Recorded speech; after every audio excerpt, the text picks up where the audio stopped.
Hi, it's me again with Corel tips and tricks. Somebody sent me this almost traceable file, and I first thought, really? But then after I started doing it, it's a little more complex than what you would think. And the only way I figured out to do it, take an ellipse and hit P, and we're going to make it 15 inches. I'm going to Control D and make the next one 13. So I have a 1 inch, you lowered it by 2, but it's 1 inch on both sides. So I want to use a one inch rectangle. So I'm going to make that 1 inch and I'm going to hit P. I'm not quite long enough. So I'm going to hold down the shift key and then I'm going to hit the plus key and go left,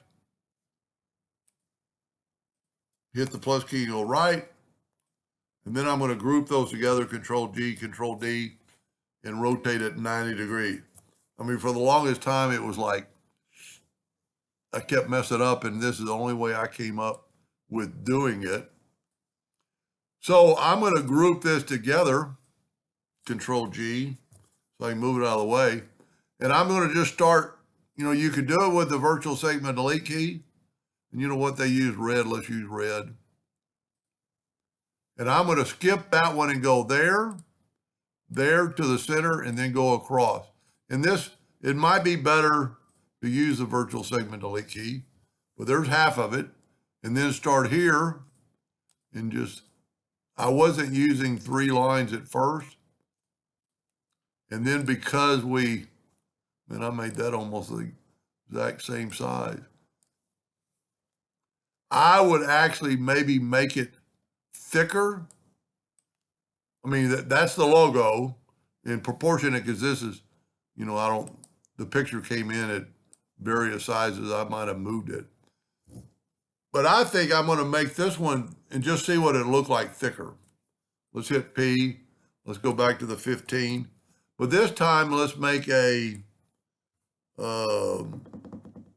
11 inch. Whoop. Control D and make it 15. So that makes a 2 inch gap. So now I'm going to go, this might not work. I'm going to make a 2 inch rectangle and I'm going to hit P. Yeah, this isn't going to work, I don't think, but we'll try it. We'll set our nudge factor on 2. Move it over. It'll be a different look. Control D or hit the plus key. And then take these 2, 3 and group them. Control D and rotate it 90 degrees. Yeah, there's not going to be enough space, but we'll go ahead and play with it. Control G to group it. Let me use blue this time. And let's go here. No, on the original we did this. It's going to be a total different look. And then go here. Yeah, you get the same result. So in case you need that logo a little, I don't know what size this is, because when people send me sizes, like I can't really tell, what size it is. So you need to, I don't guess it really matters what size you make it, because it's not a line, it's going to stay true to the word. But it even kind of threw me for a loop, getting this offset. Anyway, hope that answered their question, and thank you for watching.